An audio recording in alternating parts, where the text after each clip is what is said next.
宁姑娘，先喝药吧。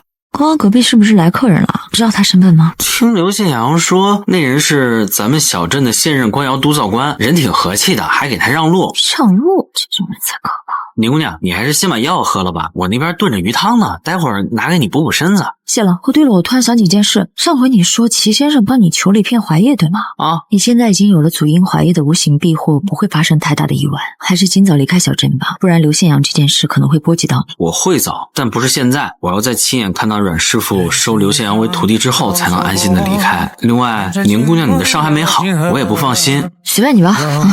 这傻小子非要趟这浑水，万一出了什么意外，岂不是要让我分心更多的事情？要不然我先给他弄本秘籍，让他入个门，不至于什么都不会，毫无自保能力。可是我家的剑学乃是不传之秘，何况我都没学会，哪敢去教别人？至于那些用来强健体魄、延年益寿的粗浅秘籍，我见都没见过，上哪去找啊？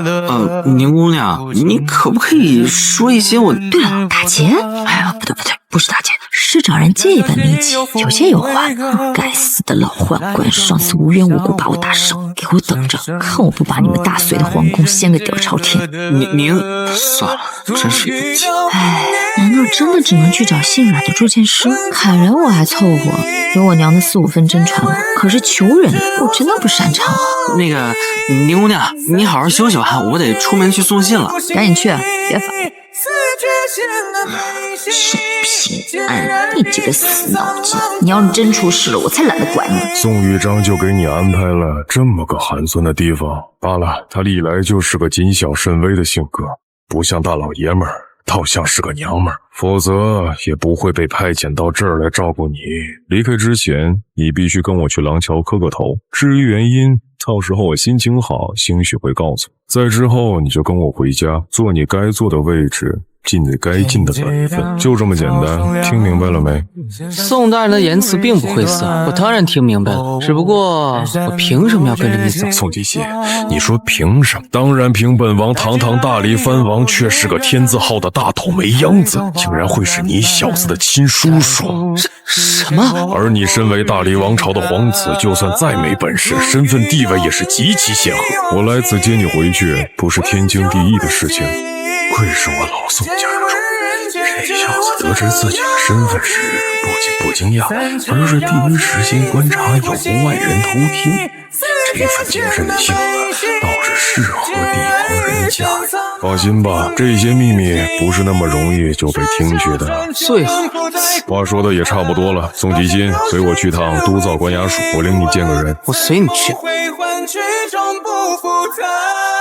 提小子，是不是宝溪窑口姚老头的徒弟？姓刘。回大人的话，是我。当时大人去咱们龙窑开窑的时候，师傅让我给大人演示过几样活计。少年，想不想去外面看看？比如投军入伍、上阵厮杀，我保证你只要熬得过10年，就能当上大官。到时候我亲自给你在京城摆酒庆功，如何？哼，刘宪阳这个臭小子，还真是一出门就走狗屎运呢。谢过督造官大人厚爱，不胜惶恐。只是小的已经答应要做阮师傅铁匠铺的学徒，实在不好反悔，还望大人不要，大人不计。这大人不计小人过，刘宪阳，你平时嘴巴不是挺厉害吗？怎么今天吓得话都说不清楚了？无妨，等你哪天有机会走出小镇，可以去最近的丹阳山口，找到一个叫刘林熙的无人，说是京城宋长敬举荐你来此投军。刘哥，这就走了，以后出息了，莫忘了回家乡来看看老哥，说不得到时候还能代替齐先生给咱们小镇当个教书先生，也很好嘛。程老哥吉言，我有机会一定会回来的。对了，姚哥，这的钱啊，你借好了。郑大哥，这是为何？这么多年，老哥麻烦你写了那么多副春联，心中过意不去啊。如今你要走了，老哥我一时间拿不出手，只能送你这一袋钱，祝你一路顺风。多谢郑大哥，后会有期。后会有期，后会有期，巴士难喽。之前的5文钱，哎呀，去，拿了这6封信和6个铜钱，赶紧走。哦，这些天你是不是看到很多人都走了？是啊，宜平巷顾寡妇那一家，还有福禄巷一些大户人家，要么用脚，要么坐车逃难似的走了。为什么？宁姑娘，先喝药吧。刚刚隔壁是不是来客人了？知道他身份吗？听刘宪阳说，那人是咱们小镇的现任官窑督造官，人挺和气的，还给他让路。让路，这种人才可怕。宁姑娘，你还是先把药喝了吧，我那边炖着鱼汤呢，待会儿拿给你补补身子。谢了。哦，对了，我突然想起一件事，上回你说齐先生帮你求了一片槐叶，对吗？啊，你现在已经有了祖荫槐叶的无形庇护，不会发生太大的意外，还是尽早离开小镇吧，不然刘宪阳这件事可能会波及到你。我会早，但不是现在，我要在亲眼看到阮师傅收刘宪阳为徒弟之后，才能安心的离开。另外，宁姑娘你的伤还没好，我也不放心。随便你吧。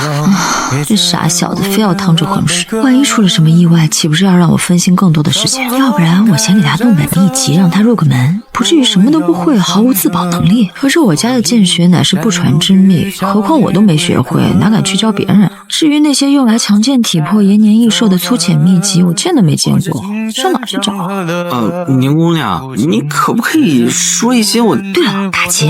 哎呀，不对，不是打劫，是找人借一本秘籍，有借有还。该死的老宦官，上次无缘无故把我打伤，给我等着，看我不把你们大隋的皇宫掀个底儿朝天！您算了，真是有劲。哎，难道真的只能去找姓阮的铸剑师？砍人我还凑合，有我娘的4、5分真传，可是求人我真的不擅长啊。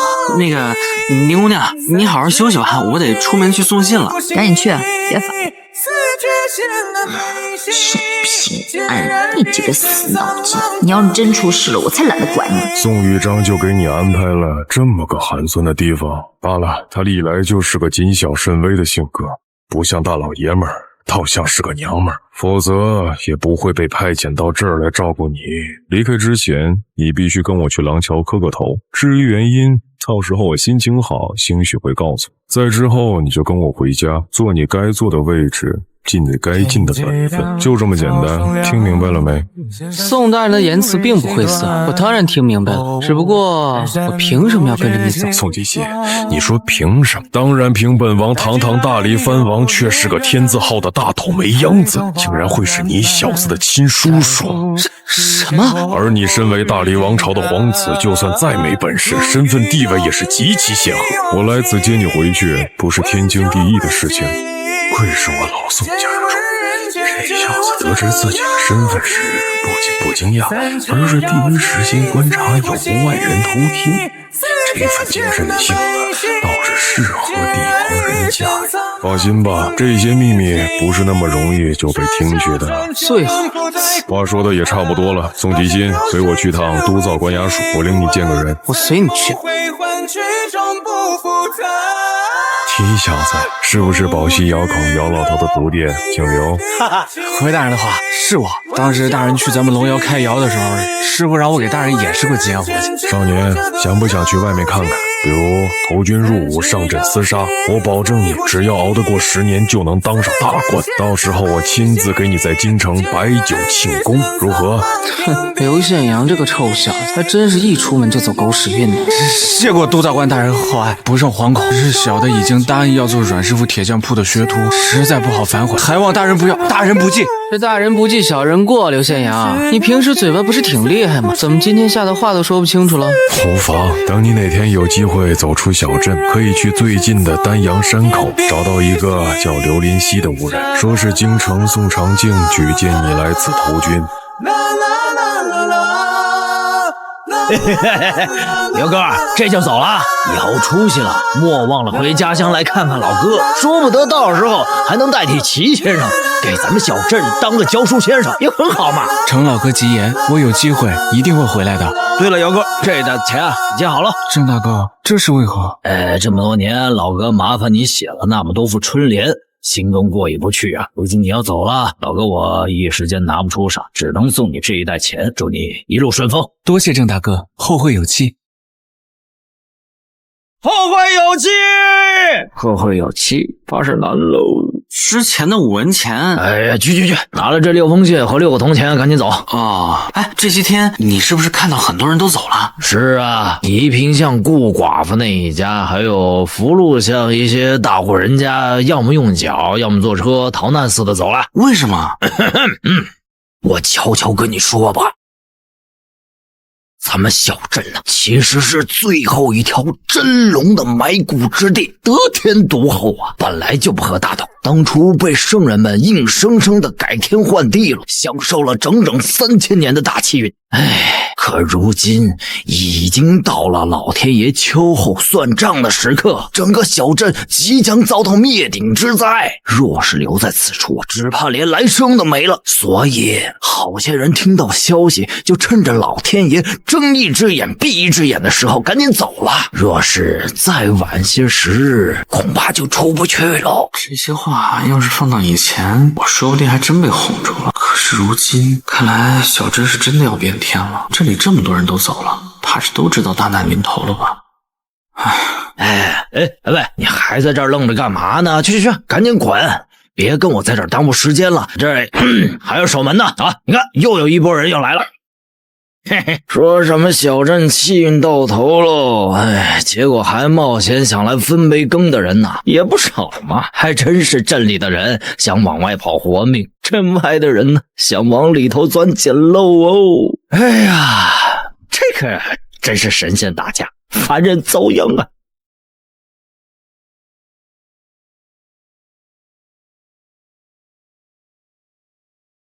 哎，我说陈平安，大半夜的你在外面鬼鬼祟祟的干什么呢？害得我以为是小偷，真想着要不要帮你守房子。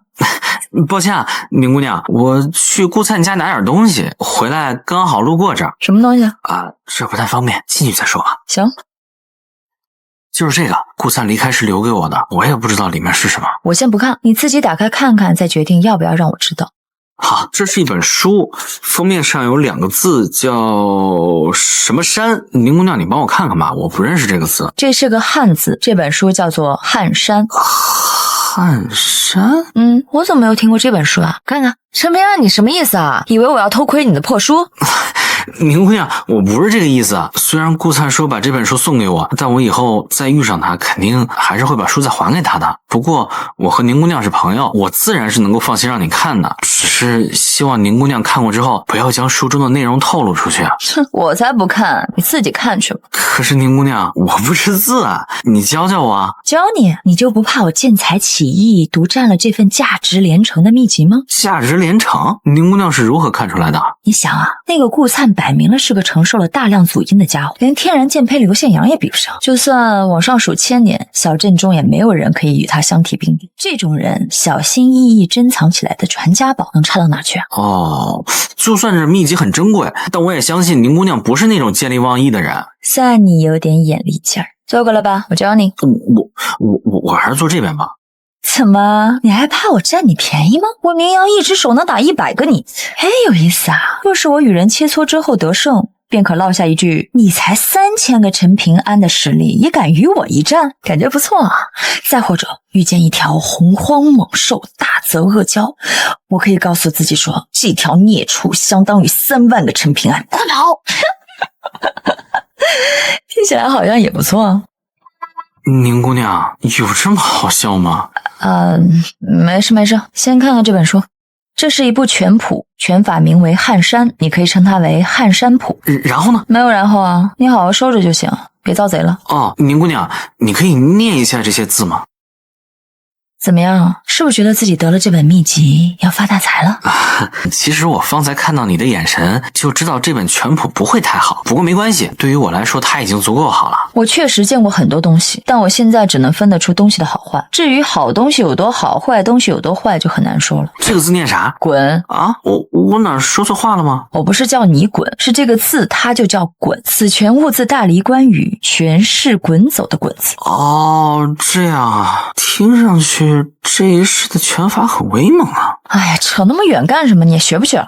学的。宁姑娘，你继续说。既然说到天下了，我便跟你再多说2句吧。咱们这个世界呀，有4座天下，儒家把持着浩然天下，佛家坐镇莲花天下，道家大多是清明天下，而蛮荒天下则被亿万妖族所占领着。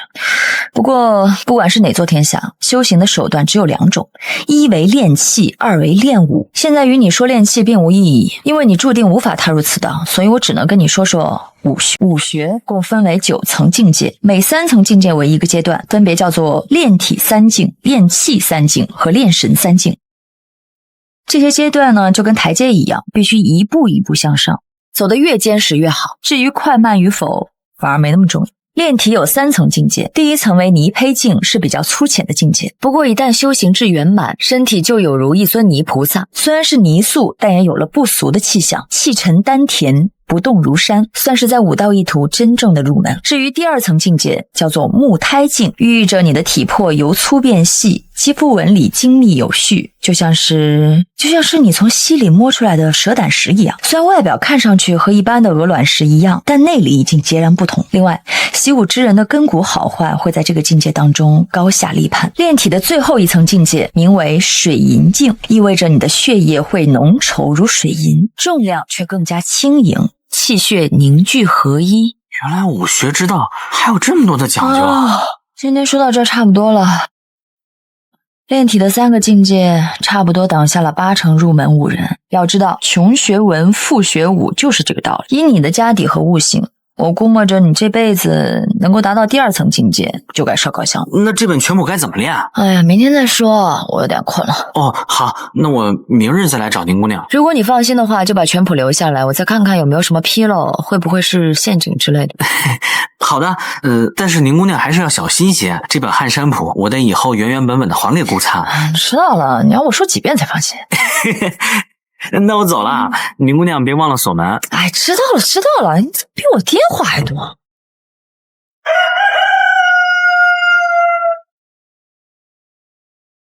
行，你过来吧，我们接着昨天的讲。就等着宁姑娘你开口了。就目前而言，你如果真的想学习这本拳谱，就必须先做好3件事情。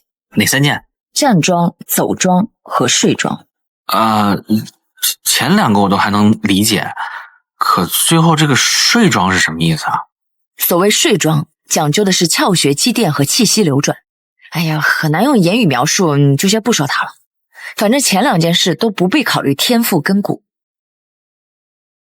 你只要老老实实的按照拳谱上画出来的姿势练习，长久的坚持下去，终归是有用的。哪怕你无法在武道上成为排得上名号的人，也能够强健体魄，延年益寿了。好，那既然要练习走桩的话，我可以在溪水里练吗？当然可以，不过要讲究一个循序渐进。刚开始呢，你先从水深没过膝盖的地方练起，然后水深及腰，最后到脖子。最后不应该是整个人都在水里吗？怎么，你是想在水底练习闭气，然后练出一只千年王八万年龟啊？我开个玩笑。来院子里，我给你演示一下走桩。看仔细了，别傻站着，把那个桌子给我挪开一些。好，看明白了吗？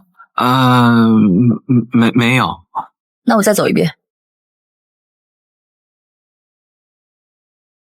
现在明白了吗？好像懂了一点。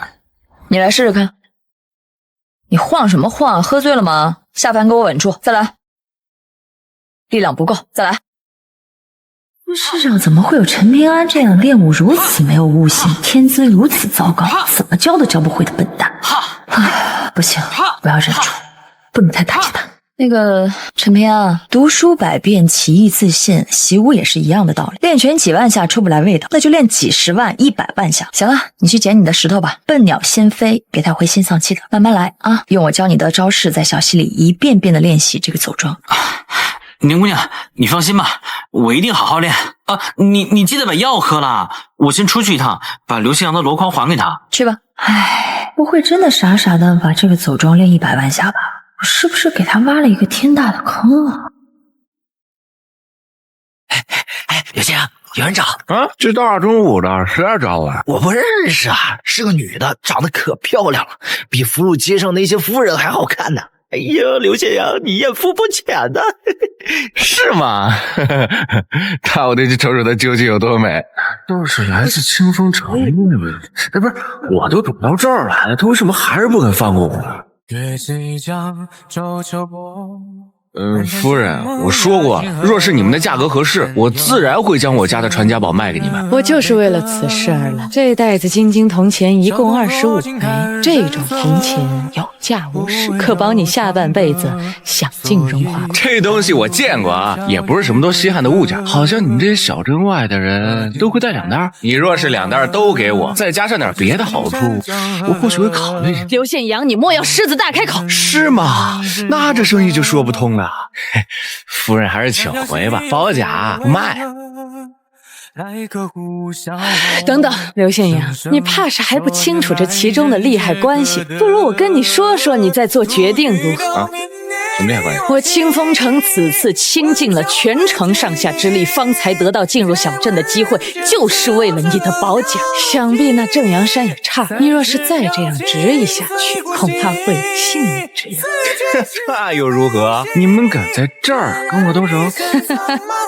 我知道你现在得了软尸的病，身板硬得很。但莫忘，你那个好朋友还在镇上，他叫什么来着？陈平安，对吧？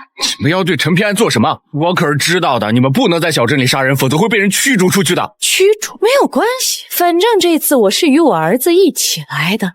就算被逐出去一个，还能留下一个。至于那头正阳山的老袁，估计也是这么想。怎么样，刘宪阳？若是你将保甲卖给我，不仅能保住性命，还能得一袋子金金铜钱，如此划算的，真的不再好好考虑一下？算了，和陈平安相比，保甲卖就卖了，没什么大不了。但爷爷临终的时候告诉我，若是真的到了万不得已的时候，保甲可以卖，但剑金是绝对不能承认在我们刘家的。半个月之后，我就能成为阮师傅的正式徒弟。到时候再拜托他保护陈平安，应该不是什么难事。想这么久，如何了？好，我可以把保甲卖你，但你必须答应我一个条件。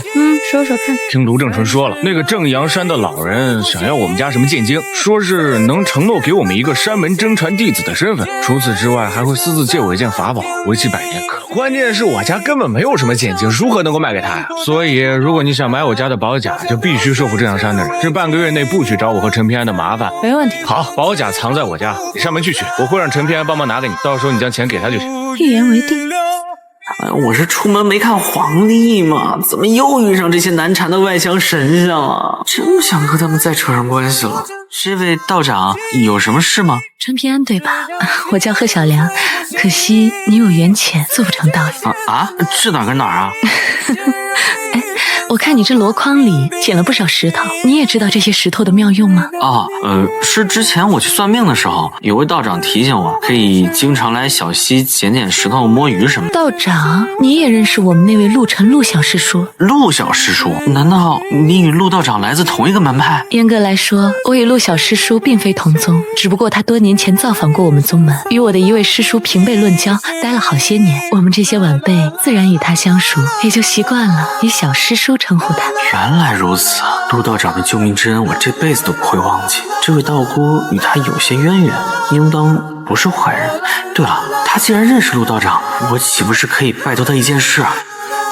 那个道长，以后你要是遇见陆道长的话，能帮我把这块蛇胆石带给他吗？来此之前，我刚好遇见了离开的小师叔，他说要去南建国参加一座传统道宗的重要典礼，下次何时见面还真不好说。不过日后我只要见到陆小师叔，就一定会帮你转送给他的。多谢道长。这块蛇胆石也请你收下，就当是我的谢礼了。好。怎么，你也想要吗？我想要一个大的，行不行？可以啊，只要你能搬得动，我就把这块最大的石头送给你。不过从这里到你家可不近，你一个人大概是搬不回去的。那怎么办啊？不如挑一块小的，又方便拿又精致。你看这块藕粉色的小石头多可爱啊！那我就要这块，好看，谢谢哥哥。好，那我们下次一起去抓蟋蟀。但少年确实没什么机缘和福气，自然不当大用。师弟，你我虽然天资甚好，但也不要眼高于底，机缘一事不是那么好看破的。何师姐说的是，像师姐这样出生时便有祥瑞白鹿来到她身边认主，修行大道以来顺风顺水的人，哪能想到这世间竟有人福薄至此呢？老平，我送你回家吧。好。有人在家吗？我是卢正淳，依照约定前来买保甲的。来了。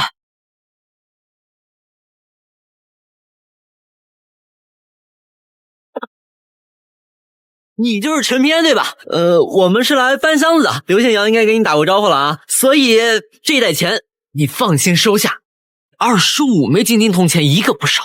好，箱子就在正堂，我带你们去看。没错，就是这间猴子家。来人，搬走吧。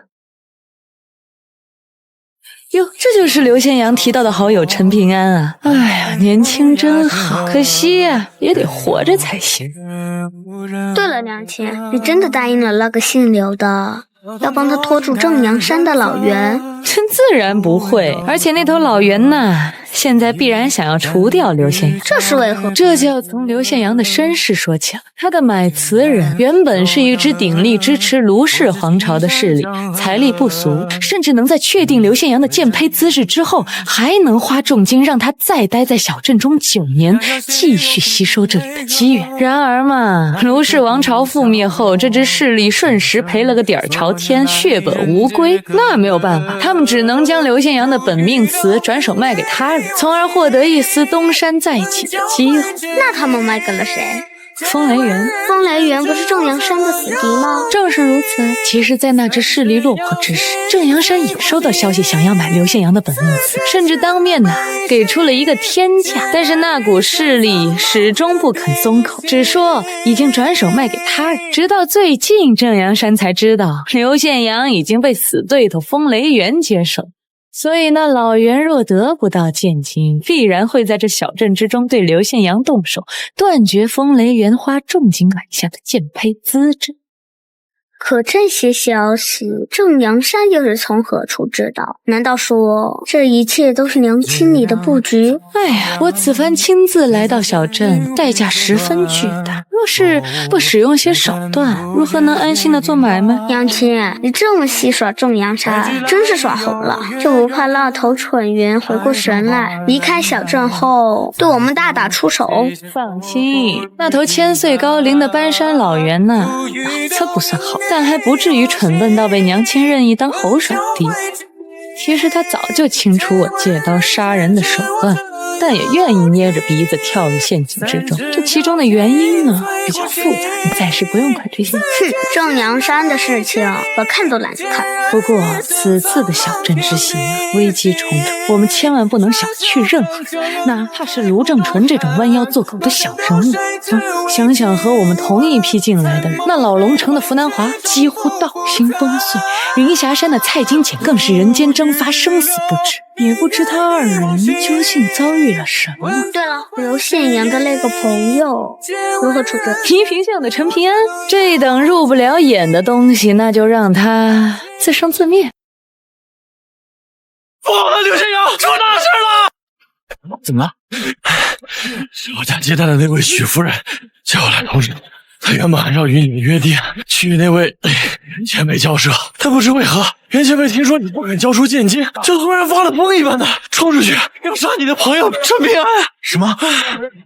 那陈平安呢？他在哪？事情刚发生的时候，夫人就差遣我们去找他，可无论是你家还是他自己家里都没有人，所以我就想过来找你，看你知不知道他去哪儿了。不在家，财迷不会又去捡石头了吧？我知道了，麻烦我再回镇里找着陈平安，我沿着小溪看看能不能找到他。那好，我先回去了。陈平安，陈平安，你在哪儿啊？陈平安，赶紧出来，别捡石头了。不知不觉，刘宪阳已经跑到了廊桥附近。此时焦急的他根本就顾不上曾经与阮师傅的约定，一步踏上了廊桥。突然，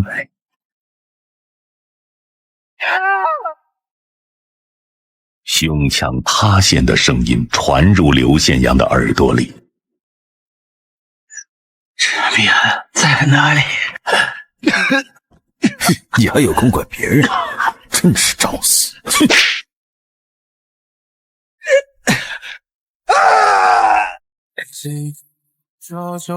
先生，你怎么来了？我来送你2样东西。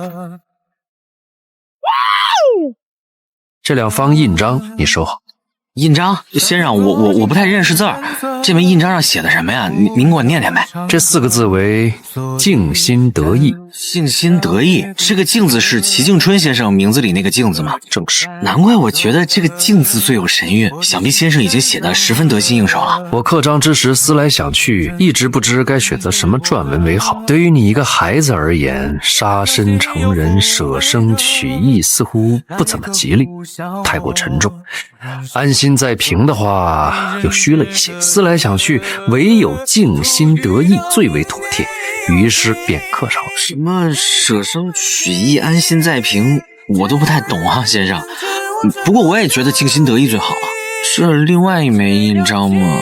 啊，上面的字我认识，陈十一先生，陈十一是什么意思啊？你可知道这世上武道修行的境界一共有几重？这个宁姑娘跟我说过，一共有9重。如今可不止9重了，有人已经突破了武道9境，到达了武道第10境。好厉害啊！那如今武道就共有10境了？那只是如今吧。陈十一啊，陈十一，虽然是个玩笑话，说不定这孩子真能突破第11境呢。这2枚印章可不是白送给你的，我还有事相求。我希望以后若是山崖书院有难，你能力所能及的帮上一帮。当然，你也不用刻意打听书院的消息，无意间听见能出手便出手就是。好，我答应你。我可能马上就要离开小镇几日，在这期间，无论发生什么事情，你都一定要切记，君子不救。遇见不幸的事，可以去救人，但绝不会让自己身陷死地，能做到吗？君子不救，先生，这个我不敢保证能做到。罢了，到时你尽力便好。我先走了。好，工作先生。陈平安，不好了，罗千阳出事了。什么？他怎么了？廊桥，你快去廊桥看看吧。哎，要死了！哎呦，是刘家那小子。哎呦，胸膛都塌了，救不活了。看见了，是个老头打的呢，就那么一拳的功夫，离站远点，他那货是找不上你是吧？那个老袁竟然一拳就砸烂了刘宪阳的胸膛，这是好狠辣的手段。爹，我们现在该怎么办？爹，你倒是说话呀！难道你就眼睁睁看着刘宪阳这么被人活活打死？他可是你半个徒弟呀！我哪里知道，堂堂正阳山这回竟然如此不守规矩。如今这事儿都已经出了，你还想让我说什么？哼，你不管我来管。我这就去找那头老袁，我得让那些人知道，我阮秀不是只会吃，我也会杀人的。阮秀，你这是想让爹给你收尸吗？阮秀，你给我站住！哎，丫头这么横冲直撞，迟早要吃大亏。正阳山的老袁这次出手未免也太过，是有些欠教训。况且如今我还未正式接替齐敬春执掌这方洞天，我是不是也不用那么讲道理？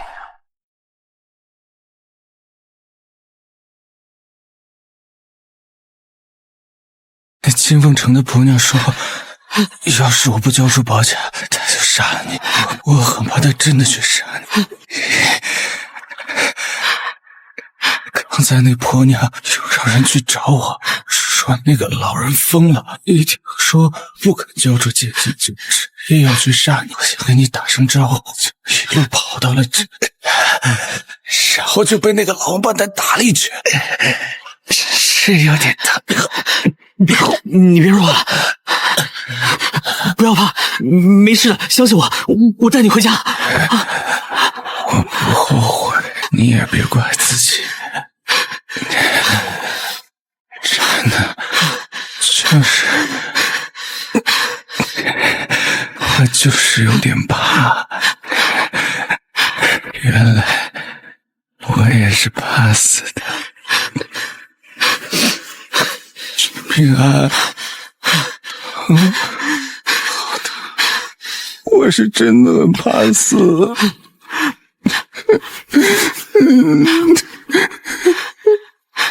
为什么？为什么会这样？老天爷，还有公道可言吗？我们不过是想活命而已，为什么却被人糟蹋的像狗一样？不想再这样，这辈子都不想再这样了。秀秀，你去杨家药铺把掌柜的请来。哎，若是这孩子的伤势实在太重，如果是在小镇之外，废话就别说了。要是在小镇外面，根本用不着你出手。你这老头，不是说只要陈平安拿出他那片槐叶救人，刘宪阳就能有一半生机的吗？哎，若现在是槐叶的主人陈平安，他自己遭此重创，然后承受槐叶的祖荫，那活命的机会当然有5成。可如今这槐叶却拿来给别人销售了福音，这就另当别论了呀。姓杨的，那你刚才为什么不早说？还胡说八道什么有5成的希望，让陈平安白白浪费了这来之不易的槐叶。老夫当时要是不这么说，怕这刘显阳还没死，老夫反倒被你活活打死。秀秀，不得对杨掌柜无礼。还是阮师讲道理。我讲道理个屁！你他娘的有这闲工夫还不赶紧治，作死啊！阮氏，你干脆一剑刺死我算了，老子只是个卖药的，不是起死回生的神医。我，再试试看，求求你了，再试试看。哎，孩子，老夫是真的没法子了。我会回来的，老天爷不给我，没事，自己去啊，能要多少是多少。陈平安，秀秀，爹，我不信你不知道他要去干嘛，他就这么出去报仇，怎么可能打得过那个老袁？可你若是现在掺和进去，只会帮倒忙，害了那个陈平安，到时候才会真正让他陷入万劫不复之地。爹，刘宪阳的事情你也没掺和，可结果呢？此事事关天机，知道了对你没有好处。你只要相信爹，现在你对那个少年最大的帮助，就是告诉他一些这座小镇的秘密和规矩，要他争取在框架和规矩之内行事，天时地利人和，能够多占一样是一样。可是秀秀，听话。现在这个小镇就像是一个看似风平浪静，实则暗藏汹涌的池塘，实在是牵一发而动全身呐。那个陈平安，他丢入池塘的石子再大，溅起的水花毕竟有限，不会惊扰到水底的老王八，这就意味着万事可以周旋。可是你阮秀不一样，你是我阮琼的女儿，而我则是下一任坐镇这个小镇这座洞天的人。你若是往这池塘里面丢颗石子，再小那也是搅风搅雨的动静啊！记住喽，每逢大事要静心，你多读书多读书，总是不听，星星连那个倪萍像的小子都比不上，亏你还是个修行之人，听到没有？知道了。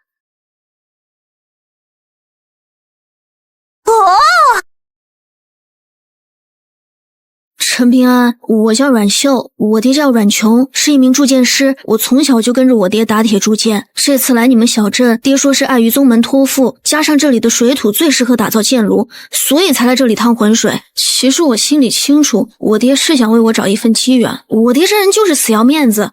就像你的朋友刘宪阳，我爹其实心里很想收他当徒弟的。你可能不太知道，我爹如果将来选择在这里开宗立派，开山大弟子的人选就很重要了，所以他不是见死不救，你别怪他。我没有怪你爹，虽然我知道不应该怪别人，但是我心里还是有气的。我生气你爹为什么不早点收下刘宪阳做徒弟，生气为什么刘宪阳出事情的时候没有人阻拦，哪怕我知道这么想不对，但我还是很生气。你有这样的想法也是人之常情。阮姑娘，你找我有事吗？那个，你现在不会是去找正阳山那个老袁报仇吧？你别这么鲁莽啊！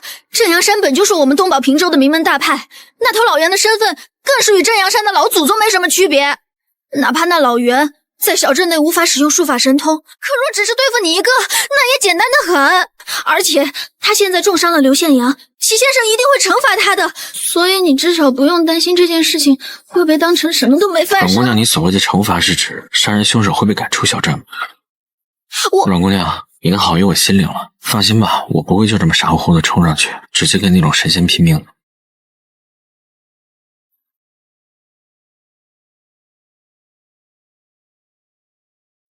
还你。我拿了你的钱，本说好要保证刘宪阳的安全的，可如今看你这样子也知道，他怕是救不活了。是我没有履行承诺，对不起你陈平安和刘宪阳。倪姑娘，这钱还是你留着吧，加上倪萍巷我家藏着的那袋，你全部都拿去，我已经不需要了。如果可以的话，希望你以后能帮忙花钱雇个人，照看一下我和刘宪阳两家的宅子。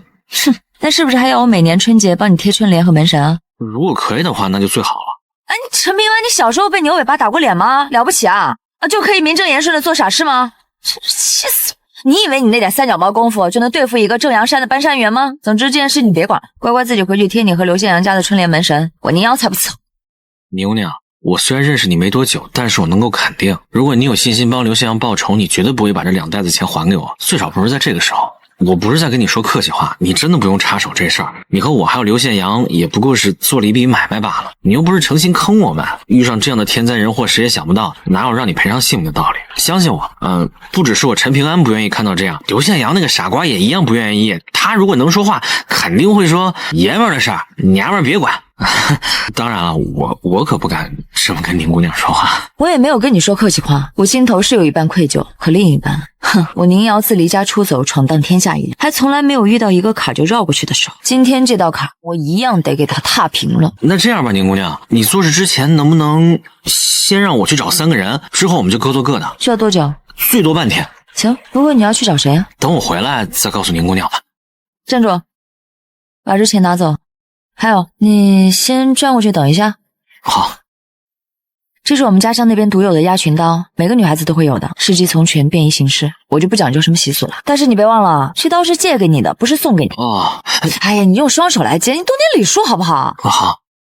可是宁姑娘，我要这刀来做什么呀？你以为只凭那几块碎瓷片就能杀得了那头搬山猿？蔡金简只不过入门没多久，才让你一时得手。正阳山的那头老畜生可是天生异象，最是皮糙肉厚。别说瓷片，就是寻常的仙家兵器，一样伤不到那老畜生分毫。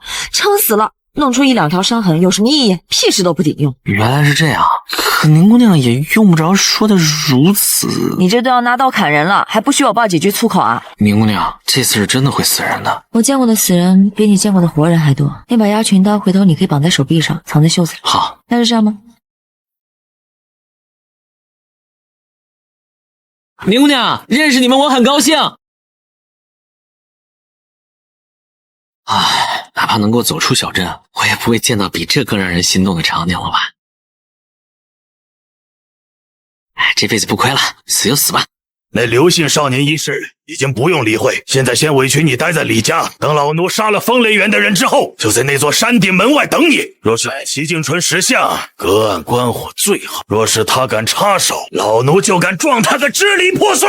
好，白月爷爷，你去吧，不用担心我。风雷园，老夫这就来会会你们。宋吉新，你在吗？我当是谁？原来是陈平安呀！你找我家少爷干啥？有点事情。那可真是稀客呀！不过我家少爷现在不在，你若是不着急的话，回头我可以帮忙捎句话给他。若是着急，你估计就得去督造官衙署找人了。之前你也瞧见过，我家公子和新任的督造官宋大人关系很不错。我其实是来找你的，之前那么喊是怕宋吉新误会。是吗？那也别愣在门口了，先进来说话吧。我先丑话说在前头，邻居归邻居，交情归交情，我只是个寄人篱下的小丫头，肩不能挑手不能提的，帮不了大忙。不过如果陈平安你的问题可以用钱解决的话，那算你运气好，我倒还真有一点点小法子。还真不是钱的事情，我跟你直说了吧，刘宪阳在廊桥那边给人打成重伤了，杨家铺子的老掌柜去看了也没辙啊！我怎么没听说过这事儿？刘宪阳惹上谁了？是个外地，来自正阳山。哦，难道你是想让我家少爷给你走走后门，给刘宪阳找块风水宝地下葬？我不是这个意思啊。不是吗？可我只是个丫鬟啊，杨家铺子的老掌柜都救不了刘宪阳，我能有什么办法？王珠，当年那个大雪天，在家门口看到的第一眼时就知道你和我们不一样。现在回想起来，你当年看待我们这些街坊邻居的眼神，跟现在那些外乡人看我们的眼神本质上没有区别。所以呢，陈平安，你是想要我报答你的救命之恩吗？老掌柜说怀叶能够救刘宪阳的命，所以我拿出我自己的那一片，勉强吊住了他的性命。我现在来只是想问，你有没有多余的怀叶可以借给我？昨天夜里，我在老槐树底下骂了1个多时辰，终于从那些占了我1000年龙气的老古董手里要下了一大把，刚刚好吃了个饱。这可不是我不报恩啊，是他自己来的不巧。怀叶，那你来的可不巧呢。若是早些来，或许还能剩下几张。至于现在嘛，都没了。真没有？没有，陈平安，你可不能强人所难呀。哎，我记得你不是这种携恩图报的人啊。好吧，我知道了，我还有事，就先走了。穷鬼陈平安，居然挥霍掉了好不容易到手的怀叶，那你就跟着刘宪阳一起去死好了。反正早死早超生，运气好的话，下辈子继续做难兄难弟吧，总好过那些连来生都没有的可怜种。老先生，请问齐先生在吗？小伙子，你来晚了一些，齐先生方才出去了。他说要与3位外乡客人一起去镇外深山探幽寻奇，这一趟来回至少要3天啊。哎，对了，你是不是叫陈平安啊？是的，老先生如何知道啊？齐先生走之前特地交代过，若是有个名为陈平安的泥平巷少年来找他，就让我给带一句话。什么话？他说道理他已经说过了，不管他今日在不在学熟，这件事的结局都不会改变。齐先生说的道理还是那句君子不救吗？罢了，我早应该明白齐先生的态度。谢谢老先生转告，我先走了。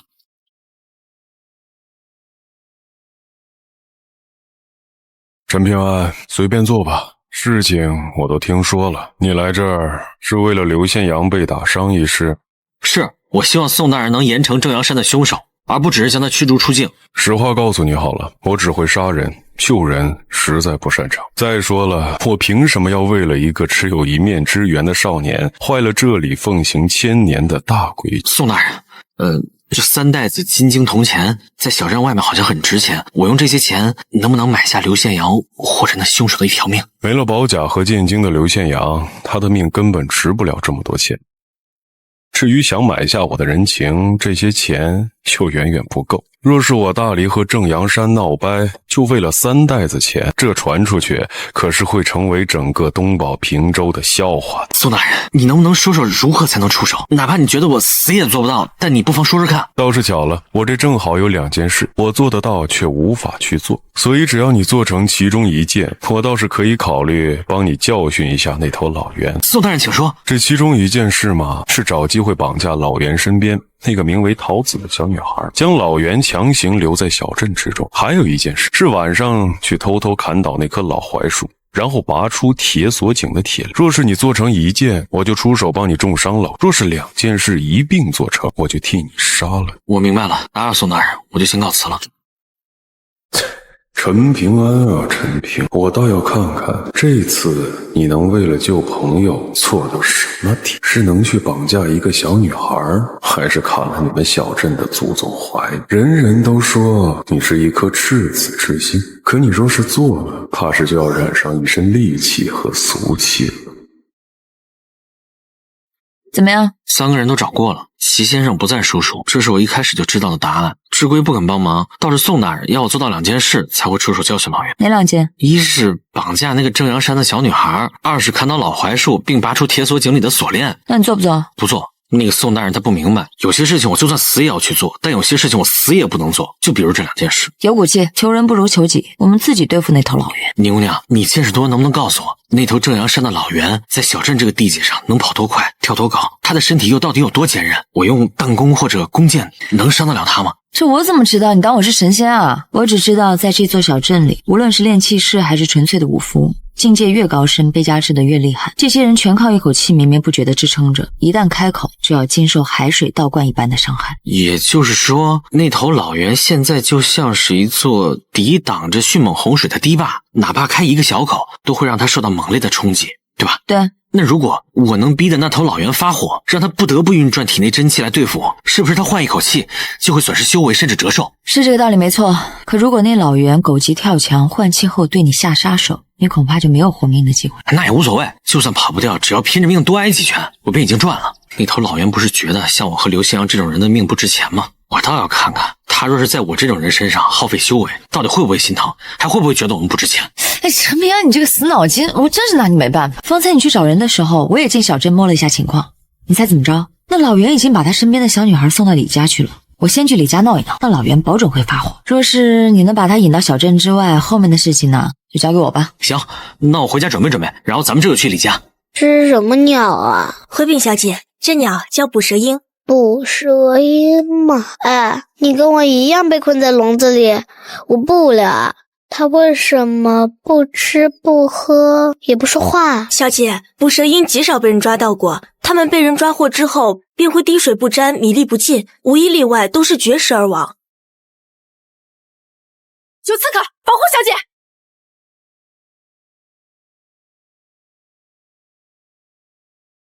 崔兄，你给我透个底啊！此方天地是不是马上就要塌了啊？山崖书院那位流放至此的齐晋春先生，当真执意要逆天行事？天机不可泄露。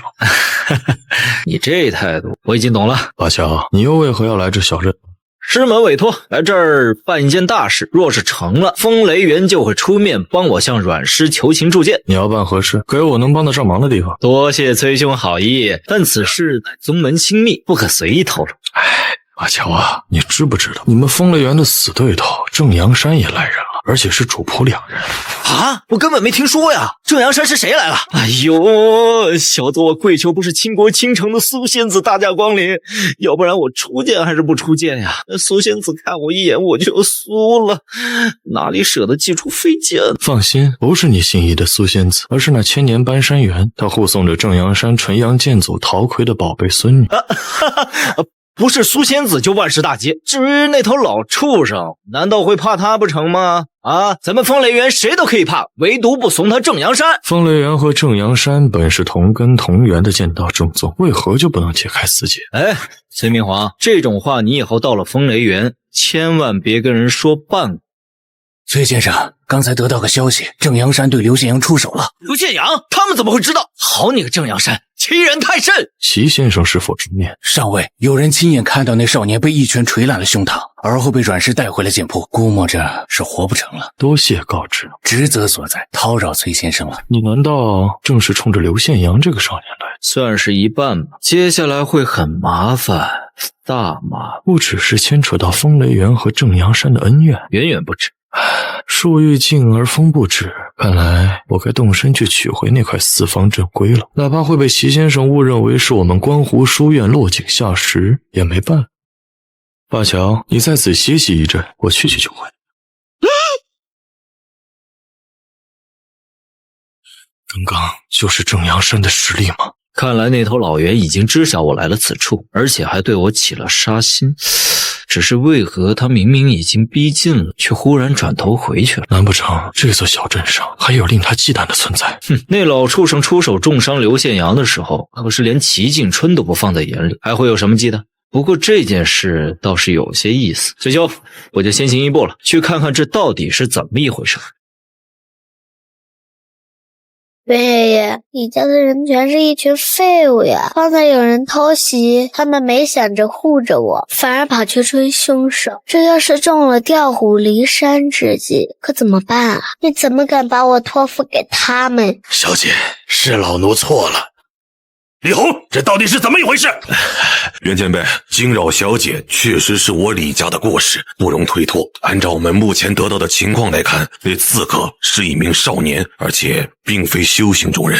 袁爷爷，我觉得那个人不像是来杀我，他砰的一下就击碎了我的罐子，可见力道和准头都是有的。那为何不直接瞄准我呢？而且他出手之后立马就逃了，这其中会不会有什么陷阱？小姐，你可看清楚那少年的样貌？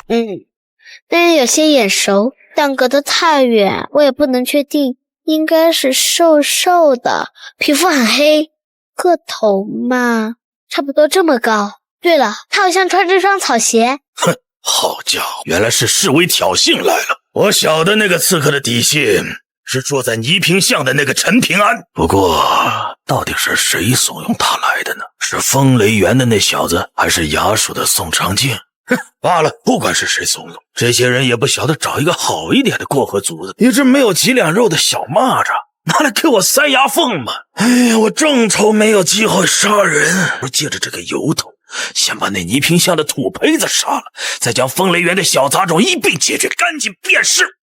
小姐，老奴这次一定收拾好烂摊子，绝对不会再有意外了。我相信袁爷爷。袁老祖，您大可放心，我这就去请我们李家的老祖宗出山，亲自担任陶小姐的贴身护从，再也不会发生这样的事情。哼，最好如此。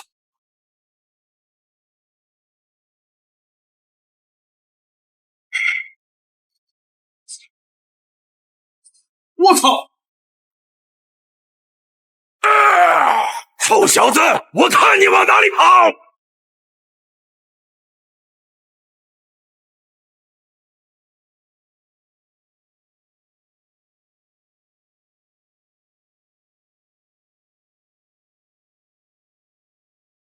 不好，是陷阱！好畜生！我干你娘！等会儿，不能这么骂他，这好像是我吃亏啊。谁知道他娘多大了？算了，先跑吧。没想到居然被这小子给坑了，天马上就要黑了，我得抓紧时间解决他，否则凭这小子对小镇地形的熟悉，怕是真的要逃出去了。我老袁怎么能够阴沟里翻船？罢了，便是费点修为真气。今天我也得把这只蝼蚁给碾死。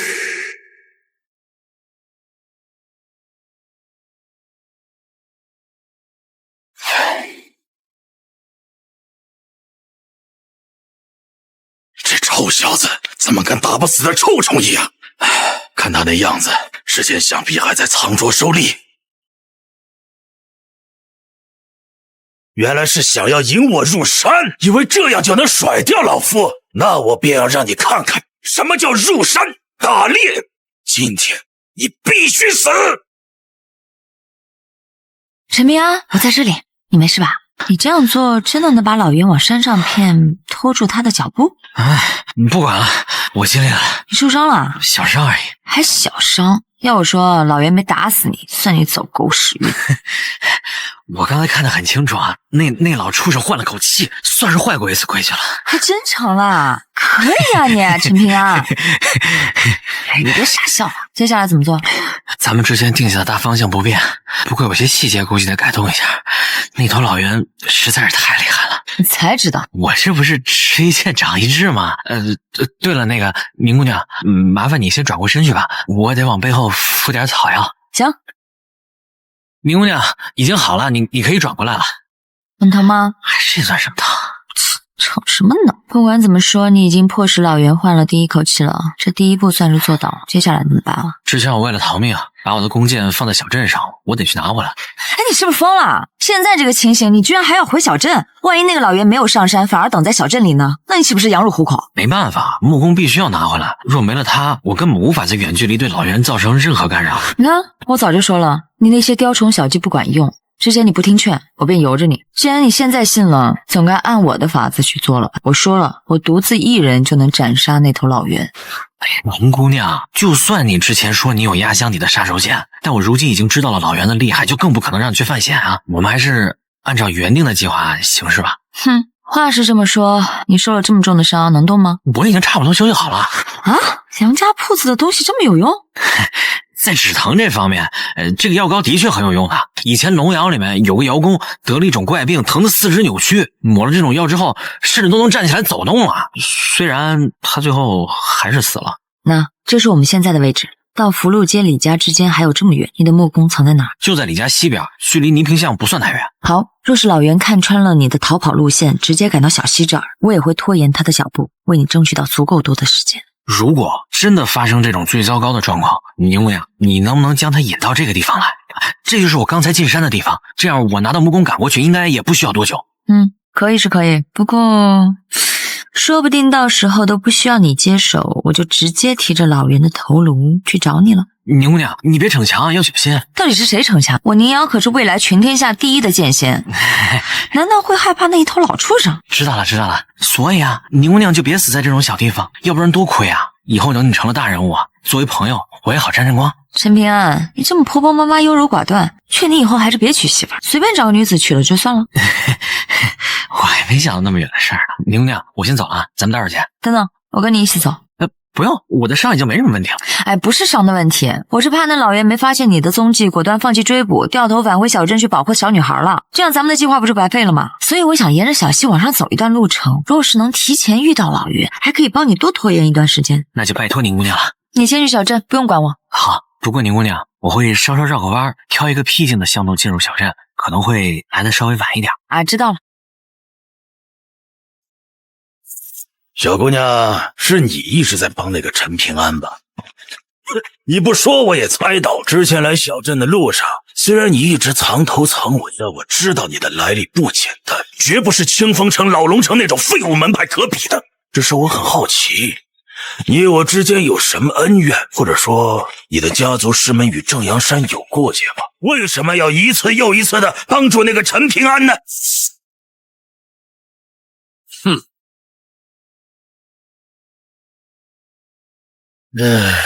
你这两把兵器是真的不错，一看家族底蕴便不下1000年，多半是哪个大门派的嫡传弟子。若不是你这剑法路数不对，我差点都要以为你是那个出自风雷园的小鬼头了。小姑娘，老夫再给你最后一次报上家门的机会，不然老夫真的要出手了。哼，要打就打，说那么多废话做什么？哼，如此不识抬举，那你就去死吧！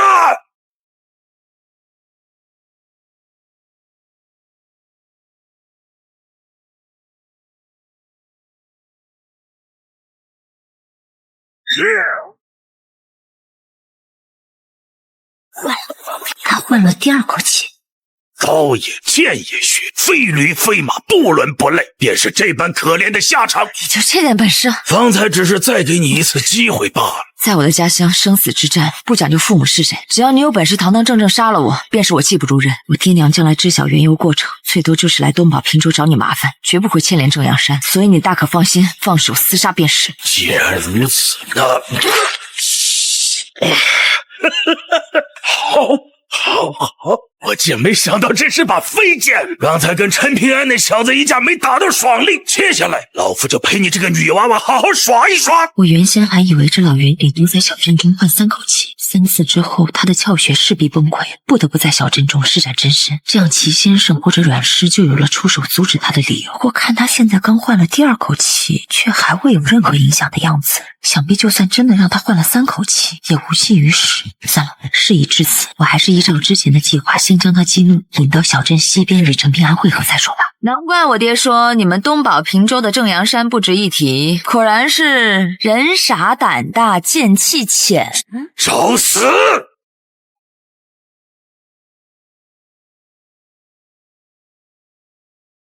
哼，我看你已是强弩之末，且不说你能否逃回小镇，就算侥幸成功，有人接应，你真当老夫杀你不得？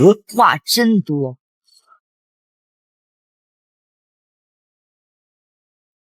救人者死！走啊，别管我！杀了他！竟然敢杀他！消你偿命！出来！我展开释放天地！宁姑娘，傻乎乎的站着干嘛呀？跑啊！我没死，那只是我脱下来的一件衣服。老畜生的脑袋不好使，你咋也傻了？快！趁着老袁还在换气，能跑多远是多远。我已经让我的飞剑尽量纠缠老袁，但估计他撑不了多久。好，刚刚是怎么回事啊？你没出来？其实我一直躲在那边的屋顶上，没露头是怕你分心。然后我看到老袁换气要伤你，本来想直接冲出来给他一剑，但是当时我脑子里突然多转了一个弯儿，想着如果是我的话，肯定把你当做诱饵，先收拾躲在暗处的，再回头打明处的，一石二鸟，对吧？所以我就先把外衣抛了出去，吸引了老袁的注意力，才敢去救你。哎呀，可以啊！没想到你陈平安表面老实，心里居然这么多花花肠子，真是道貌岸然。说陆道人让你救我那次，你除了摘掉我的围帽，到底有没有趁机占我的便宜啊？没有啊！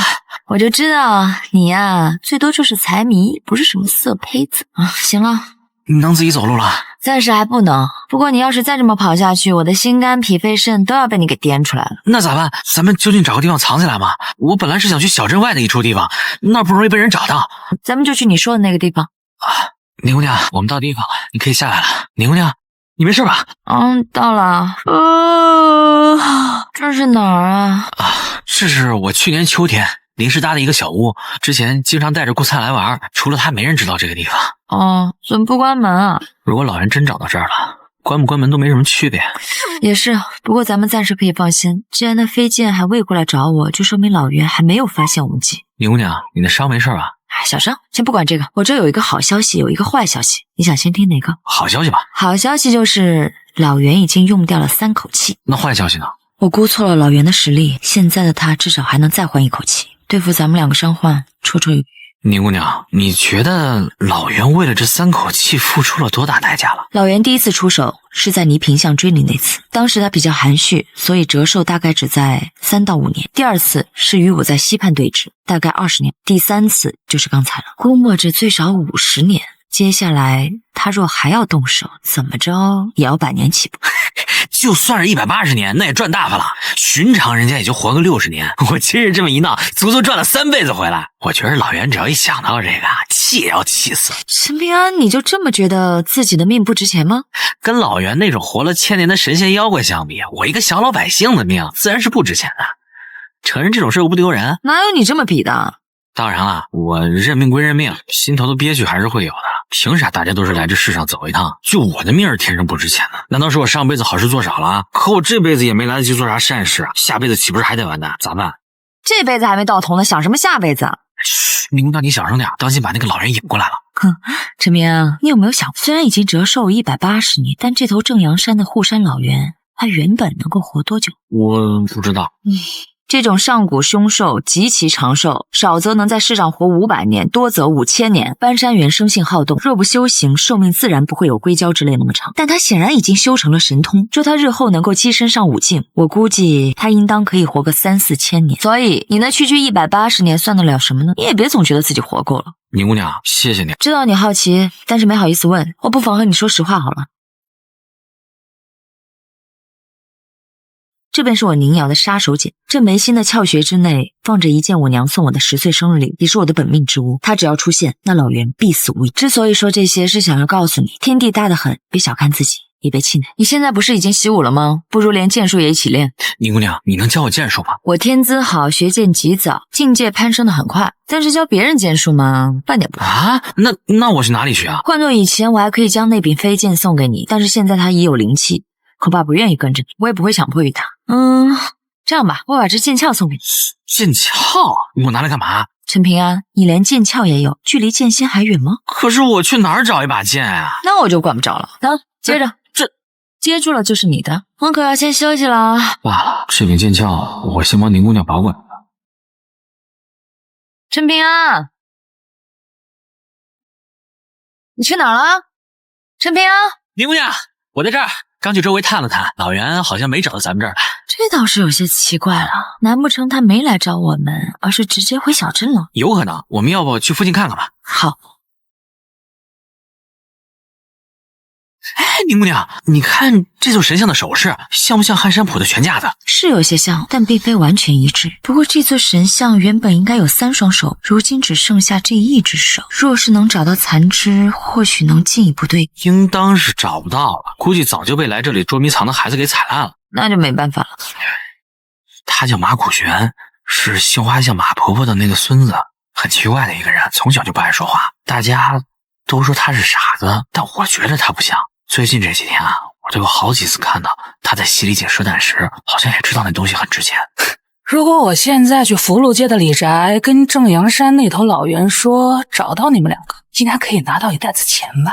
不过你们2个若是给我2袋子钱，我就当做什么都没看到。事先说好，这只是买卖而已，别想着杀人灭口啊！地上这么多神仙菩萨可都看着咱们呢，小心遭报应。宁姑娘，不要冲动。如果我愿意给钱，你真能不说出去？当然不能，因为我已经在李家拿到报酬。不过我可不是为了钱。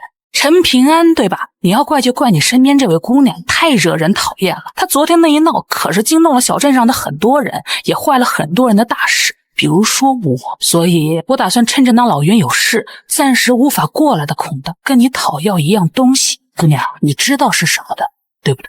想拿我的本命之物？哼，小心有命拿没命用。你要不是我媳妇儿，担心这个做啥？哼！本来我以为出了小镇后才会遇到第1位大道之敌，没想到这么快就碰上。陈平安，那就让我来会一会。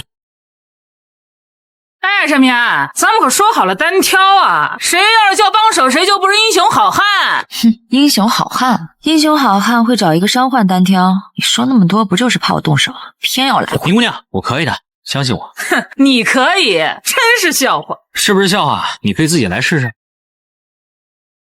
来得好！你以为我就只会扔石子吗？看拳！陈平安，你敢不敢再来？有何不敢？有种再来！行了，点到即止吧。你们两个这次交手打得都不错。敌人，我出自真武山，也是马苦玄的师傅。今日我出手救下他，是有些坏了规矩，算我欠你一个人情。我出去之后就说服正阳山搬山员放弃对你们两个的追杀，如何？我们凭什么相信你？小子，你现在并没有什么讨价还价的资格，如果同意就点头，不答应摇头就是。反正只要我在这儿，就断不可能让你伤到马苦玄。你要是觉得不公平、不甘心，那么你以后有机会离开小镇，可以去真武山找我，讨要你以为的公道。如果有机会，我会的。喂，陈平安，你别以为……若不是我，你已经是一个死人了。死人有什么资格跟活下来的那个人撂狠话？哼！回小镇收拾一下，是时候带你走了。是，师傅。你咋样了？伤得重不重？不打紧，还知道哪里疼，说明伤的还不算厉害。宁姑娘，你还是快走吧，我怕老袁现在赶来，我没办法。我才不走，来就来。刚才是你出的头，等一下就由我来出头，好，怕什么？好啊。不过陈平安，你刚刚跟马苦玄对打的样子，简直是帅气啊！是吗？还成吧。神道崩坏，礼乐鼎盛，外家之争就要开始了。马苦玄，之前你说你是因为知道了那个外乡来的姑娘联手大隋的皇子和宦官杀了你的第一位师傅，所以你心结难解，必须在离开小镇之前报这个仇。我觉得这说得通，所以没有阻拦你去找他。可是你真正想要杀的却是那个陈平安。我之前跟你说过，我真武山的兵家修士，尤其是剑道中人，绝对不可以滥杀无辜。你为什么要杀他？因为他有报应。你和他之间到底有什么恩怨？我成功了，我终于成功了！那个男人真的死了！太好了，那位大人承诺过，要是办成了这件事儿，咱们一家都可以飞黄腾达了。爹娘，你们在说什么？你们的笑容我有些害怕。别以为我不知道你为什么这么高兴，你别以为陈平安他爹死了，你就有机会娶到他娘，也不撒包尿照照你的德行。倪萍相这只陈家呀，好几辈都是一根独苗，你就不怕害得那一家三口断子绝孙，遭到人家祖上阴神的报应吗？退一万步说，陈平安他娘的性情你还不清楚吗？他怎么可能愿意改嫁给你？哎呦娘，你可别打，反正我马上就要得到报酬，一步登天了，这些事儿都算不上什么。你，哎呦，我怎么生出你这么个丧门星来？我爹害死了陈平安的爹，若是陈平安知道此事，一定会找我爹娘和我奶奶报仇。我对我爹娘没什么感情，唯独放心不下奶奶，可他也不愿意跟我去真武山，说什么要葬在我爷爷的身边，所以我只有下狠心，在离开小镇之前杀了陈平安，了结这桩因果。你出于孝心这么做倒是情有可原，可惜还是站不住理。这次我就不苛责你了，下不为例。怎么既不答应也不反驳？看来我得在他伤口上撒把盐呢。被同龄人按在地上揍的滋味怎么样啊？如果不是那女的偷偷塞给陈平安一把刀，我会输给他。我从头到尾就只出了7分力气。7分力气？你是想以这样的实力打死陈平安，同时令那外乡女子掉以轻心，一箭双雕吗？想的倒是挺美。你到底是谁的师傅？我不过是实话实说吧。早知道你是这副德行，我当初就该跟着那头老袁去当他们正阳山的徒弟。在你眼里正阳山很厉害？反正那老袁看着挺厉害，这样看来正阳山怎么着也该比你们真武山厉害上几分吧。你想听真话还是假话啊？假话呢？假话嘛，那就是差不多厉害吧。假话都是差不多厉害，那真话岂不是真的不如正阳山？